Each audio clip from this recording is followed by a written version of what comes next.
आरती उतारूं मैं गिरधर तेरी आरती।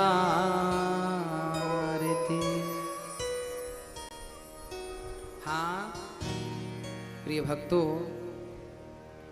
भगवान पांडवों को मरने नहीं देते।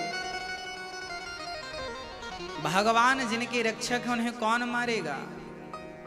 दुर्योधन की बात मानकर अश्वत्थामा चला कि चलो एक प्रयास और कर लूं पांडवों को मारने का। अभी युद्ध में धर्म के साथ तो लड़ नहीं पाए, अब अधर्म से चलते हैं। कई बार इंसान अपनी जीत के लिए अधर्म का भी सहारा लेता है, अपने यश के लिए, अपने काम को बनाने के लिए अधर्म का आश्रय लेता है। आप याद रखिएगा, अधर्म का सहारा मत लीजिएगा। पांडवों ने कभी भी अधर्म का साथ नहीं लिया, जबकि कौरवों ने अधर्म चालू किया। अच्छा, महाभारत में भी एक नियम बनाया गया था, एक योद्धा से एक ही योद्धा लड़ेगा, दो नहीं लड़े। एक महारथी से एक महारथी लड़ेगा, एक घुड़सवार से एक घुड़सवार ही लड़ेगा, एक पैदल से एक ही पैदल लड़ेगा, एक हाथी वाले के ऊपर वाले से एक हाथी वाला लड़ेगा। सबसे पहले ये मर्यादाएं किसने बनाई थी? पितामह भीष्म ने। पितामह भीष्म की ये मर्यादाएं थी, ऐसा युद्ध होगा क्योंकि ये धर्म युद्ध है। धर्म क्षेत्र कुरुक्षेत्र समवेता युद्धोत्सव, धर्म युद्ध है। इस धर्म को तोड़ा किसने था? ये धर्म एक से एक ही युद्ध करेगा, ये मर्यादा महाभारत में कहां टूटी? अभिमन्यु के वक्त टूट गई। अभिमन्यु के समय एक अभिमन्यु से 8 महारथियों ने युद्ध किया था। उसमें गुरु द्रोणाचार्य भी थे, शकुनी भी थे, कर्ण भी थे, दुशासन भी थे, दुर्योधन भी थे, जयद्रथ भी थे। हाँ, ऐसे और थे दिग्गज महारथी। एक से एक ही लड़ने की मर्यादा बनाई गई थी। दोनों पक्षों ने इसे स्वीकार भी किया था, पर यह मर्यादा टूट गई। टूट गई। कब टूटी? पितामह भीष्म की बाणों की सैया के बाद टूटी। पितामह भीष्म ही जब टूट गए तो उनकी बनाई मर्यादा भी टूट गई। उस समय सेनापति पितामह नहीं थे, उस समय गुरु द्रोणाचार्य सेनापति पर अभिषिक्त थे। टूट गई मर्यादा। अब भगवान ने कहा, अच्छा तुमने तोड़ दी मर्यादा, तब फिर आओ मैदान में। तब फिर अर्जुन ने भी क्या किया? दानवीर कर्ण का रथ जब जमीन पर धंस गया तो उसमें यह भी नियम था कि जब किसी का रथ काम ना कर रहा हो और योद्धा रथ पर ना हो तो उस पर बाण ना चलाया जाए। अर्जुन ने नहीं चलाया। भगवान ने कहा, अर्जुन पागल मत बन, निहत्थी अभिमन्यु पर इन्हीं ने बाण चलाया था। जब इन्होंने मर्यादा का ख्याल नहीं रखा तो तुम क्यों पंडित बन रहे हो? याद रखना, जब आप धर्म का पालन करेंगे तो धर्म आपकी रक्षा करेगा। जब आप ही मर्यादाओं को तोड़ देंगे तो फिर जिन मर्यादाओं को आपने तोड़ा है, याद रखना, दुर्योधन कर्ण कभी ना मरते, कभी कभी कभी ना मरते, क्योंकि कवच कुंडल उनके पास था। कभी ना मरते यदि उन्होंने अपनी मर्यादाओं को ना तोड़ा होता तो। यदि उन्होंने निहत्थे अभिमन्यु पर बाण ना चलाया होता तो क्या अर्जुन चला पाते? पर अर्जुन का भी बल तब बढ़ा कि जब तुमने मर्यादाओं का ध्यान नहीं दिया, हम क्यों करें? रथ पर नीचे थे, रथ से उतरे थे, पर धनुष बाण उनके पास था। छोड़ा नहीं था, निहत्थे नहीं थे, बाण चला दिया, मारे गए। अब आप कहेंगे महाराज जी अर्जुन ने भी तो अधर्म का साथ लिया, माना की, पर ये तो बताओ कि इसकी शुरुआत किसने की? क्या एक ही व्यक्ति धर्म का पाठ पढ़ेगा? क्या एक के लिए ही धर्म है? क्या हम ही धर्म का पालन करें? आपका कर्तव्य नहीं है कि आप धर्म का पालन करें? क्या दुर्योधन का कर्तव्य नहीं था कि वो अभिमन्यु निहत्था था तो ना बाण चलाएं? क्या पितामह भीष्म पर क्या गुरु द्रोणाचार्य का ये कर्तव्य नहीं था कि वो निहत्था है तो उसको बाण ना चलाएं, मारे ना? क्या जयद्रथ का काम नहीं था? क्या कर्ण ज्ञानी नहीं थे, समझदार नहीं थे कि एक बालक पर बाण चलाया? उस समय इनकी उम्र मात्र 20 साल की थी। अभिमन्यु कितने साल का? 20 साल का बच्चा था, 20 वर्ष की उम्र थी, निहत्थे 7 दिग्गजों ने मारा। और मरने के बाद जयद्रथ ने, पता है, अभिमन्यु के सिर पे लात मारा था। मर गया जब, तो मरे हुए अभिमन्यु के मस्तक पर लात जयद्रथ ने मारा था। ये जयद्रथ कौन था? दुर्योधन के जीजा जी थे। तो क्या तुम्हारे गुनाहों का कोई हिसाब नहीं होगा? कर लो गुनाह, कर लो, हिसाब जब होगा तब होगा। शुरुआत तुमने की है, अब भोगने के लिए तैयार हो जाओ। दूसरे दिन अर्जुन ने प्रतिज्ञा कर ली, कल के युद्ध में मैं जयद्रथ को मार डालूंगा, नहीं तो मैं अग्नि स्नान कर लूंगा, आग में कूद जाऊंगा। दूसरे दिन के युद्ध में तो जयद्रथ भागने लगा कि मैं भाग जाऊं, नहीं तो अर्जुन मार डालेगा। समझाया सबने, ना हम तो हैं, हम तो हैं। तुम कितने भी बड़े बने रहो, जब तुमने अधर्म किया है तो वही अधर्म तुम्हारे प्राण लेगा। रावण को किसने मारा? राम ने? ना, रावण को राम ने नहीं, रावण के पापों ने रावण को मार डाला। कौरवों को पांडवों ने नहीं, कौरवों के पापों ने मार डाला। आज का इंसान जब मरता है ना, वो आरोप लगाता है तुम्हारे कारण हुआ। ना, तुम्हारे अपने पापों के कारण तुम परेशान हो, तुम्हारे पापों ने तुम्हें मारा है। भर गया है पाप घट पापी के अत्याचार से। कृष्ण कहते हैं, इन पापियों का विनाश होगा मेरे कृष्ण अवतार से। चल पड़े भगवान। दूसरे दिन का युद्ध प्रारंभ हुआ, शंखनाद हुआ, सारे अपनी अपनी जगह पर स्थित हो गए। चालू हुआ महाभारत।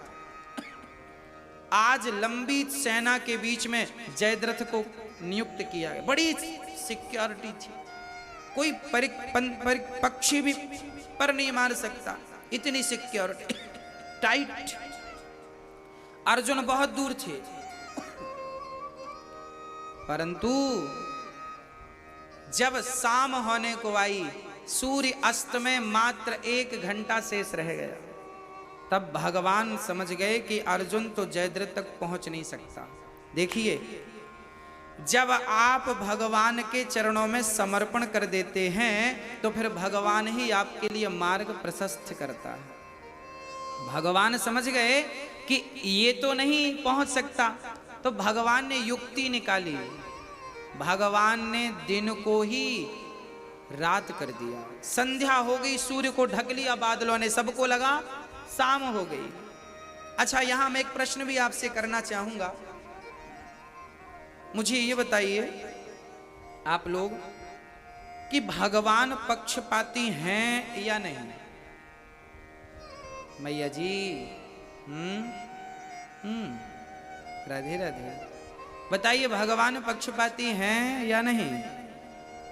हाँ या ना? भगवान इतने बड़े पक्षपाती हैं, इनके जैसा कोई नहीं। कहां पक्ष लिया? वही कथा है। सूर्य अस्त होने में मात्र 1 घंटा शेष रह गया। भगवान ने माया को बुलाया, बादलों ने सूर्य को ढका। जब बादलों ने ढका, दुर्योधन ने कहा, चल अब तूने प्रतिज्ञा ली थी अब मर। अब दुर्योधन के कहने से अर्जुन ने संकल्प लिया था मर जाऊंगा, चिता बनाई, जलने के लिए जाने लगे। तभी जयद्रथ का मन हुआ कि मैं अपने दुश्मन को मरता हुआ तो देखूं, भाग के सारी सिक्योरिटी तोड़ कर आ गया, मैं भी देखूं। हा हा हा हंसने लगा। अब भगवान समझ गए मैं भी तो यही चाहता था, तू आ जा। आया, खड़ा हुआ, तब भगवान ने कहा माया तुम्हारा काम हो गया, जाओ।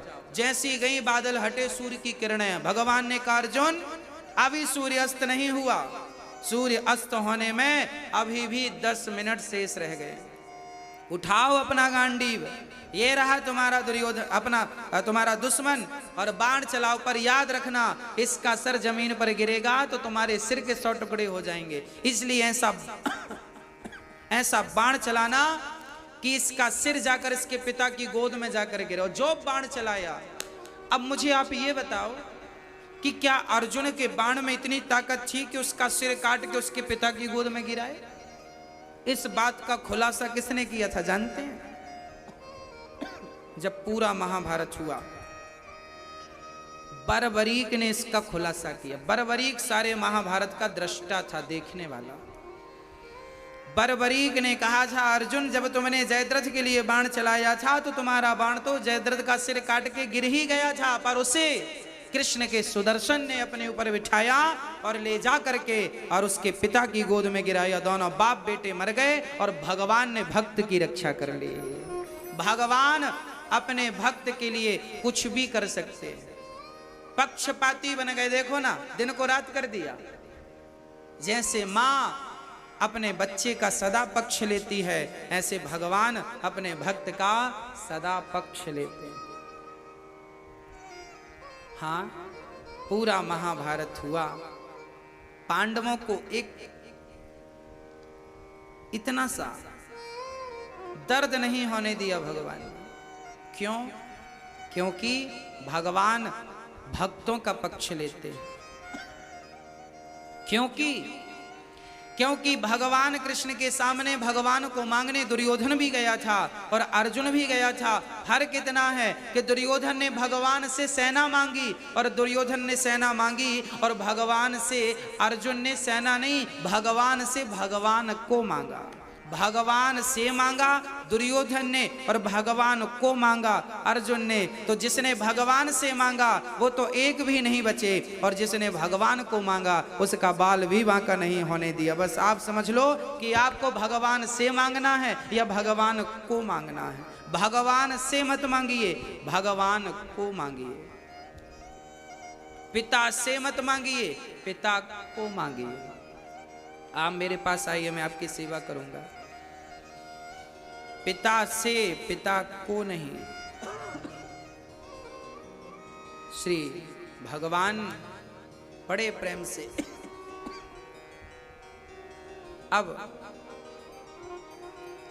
महाभारत का युद्ध हुआ। अश्वत्थामा आया, द्रौपदी के 5 बच्चे सो रहे थे। उन 5 बच्चों को पांडव समझकर, क्योंकि 5 के एक एक बेटा था द्रौपदी के द्वारा, उनकी शकल बिल्कुल पिता जैसी थी। रात्रि के 12 बजे और अश्वत्थामा डरे भी थे, कोई देख ना ले, चोर तो डरा ही होता है।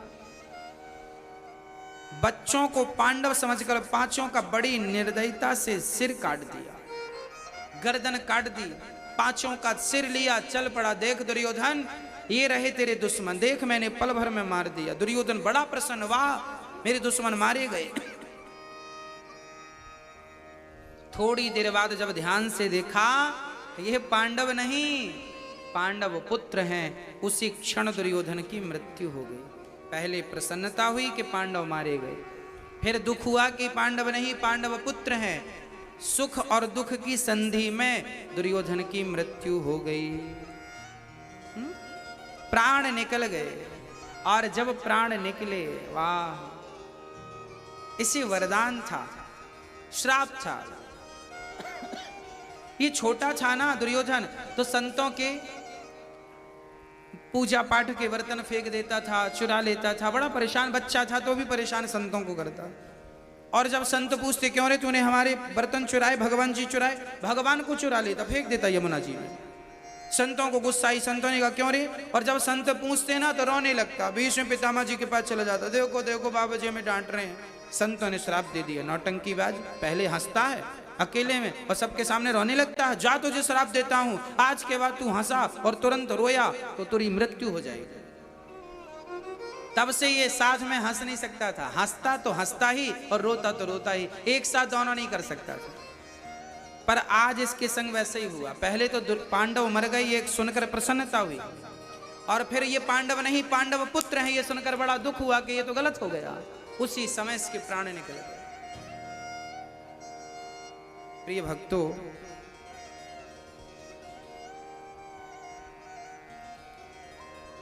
अब द्रौपदी मां जो थी उसके तो 5 बच्चे मारे गए। अब यहां एक प्रश्न खड़ा होता है, भगवान के ऊपर एक उंगली उठ रही है कि हे प्रभु, आपने पांडवों को तो बचा लिया, आप चाहते तो पांडव पुत्रों को भी तो बचा लेते, इनको भी तो मरने से आप बचा सकते थे। द्रौपदी ने यह प्रश्न किया है कि प्रभु आप तो सर्वांतर्यामी हैं, सब जानते हैं, तो आपने उनकी रक्षा क्यों नहीं की? तब भगवान ने कहा, द्रौपदी इन बच्चों की उम्र इतनी ही थी, और सच्ची बात ये थी कि इन बच्चों ने जन्म ही इसलिए लिया था दुर्योधन की मृत्यु के कारण बनने के लिए। ये ना मरते तो दुर्योधन की मृत्यु ना होती, उनके लिए इनका मरना जरूरी था। मतलब ईश्वर जो करते हैं उसके पीछे प्लानिंग होती है। इस कारण से ये कारण समाप्त होगा और इस कारण से ये कारण बनेगा। लीला है। हम लोग ना तुच्छ प्राणी हैं, हम भगवान की लीलाओं को समझते नहीं हैं। अश्वत्थामा के बाल पकड़ करके घसीट करके द्रौपदी के सामने खड़ा कर दिया अर्जुन ने। देखो द्रौपदी, आपके पुत्र का हत्यारा आपके सामने खड़ा है, जो सजा देना चाहो इस हत्यारे को दे दो। अच्छा मुझे आप एक बात बताओ, यदि आपके अपनों का कोई हत्यारा आपके सामने आकर खड़ा हो जाए तो आपके क्या विचार होंगे उसके लिए? क्या आपके भीतर उसके लिए कोई दया का स्थान होगा? मैया जी, क्या आपके भीतर उस हत्यारे के लिए कोई दया का स्थान होगा? हाँ या ना? नहीं ना? पर द्रौपदी ऐसी दयालु है, द्रौपदी कहती है इसे छोड़ दो। क्यों छोड़ दें? क्योंकि दया धर्म का मूल है, पाप मूल अभिमान। तुलसी दया न छोड़िए जब तक घट में प्राण। दया का भाव कभी ना छूटे, दया कभी मत छोड़ो। दया ही ईश्वर का स्वरूप है, दया ही धर्म है, दया धर्म का मूल है। जीव मात्र पर दया करते रहिए, दया ना छूटे कभी। हाँ, दया ही ईश्वर तक पहुंचाएगी, इसलिए दया जरूरी है।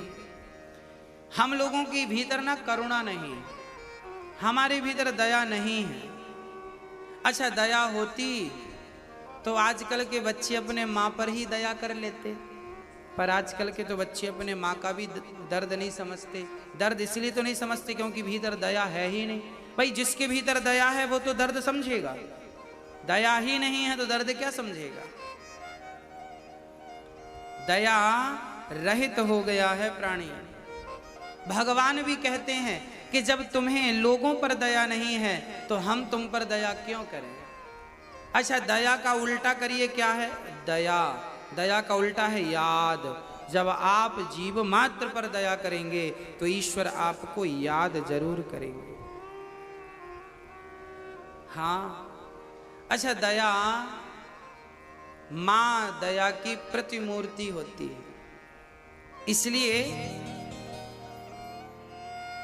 मां को ममता मई कहते हैं, करुणा मई कहते हैं।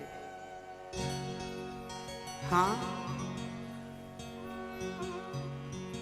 इसलिए द्रौपदी एक मां है, भले उसके 5 बच्चे मर गए हैं, पर वो ये सोचती हैं कि यदि मेरे बच्चे मर गए और मैंने इसे मार दिया तो कल इसकी माँ भी तो रोएगी अपने बच्चे के लिए, ये भी तो किसी माँ का बेटा है। द्रोणाचार्य की पत्नी का तो अब यही सहारा है, द्रोणाचार्य तो चले गए महाभारत में, इसको मार देंगे तो इसकी माँ अनाथ सी हो जाएगी, इसलिए माँ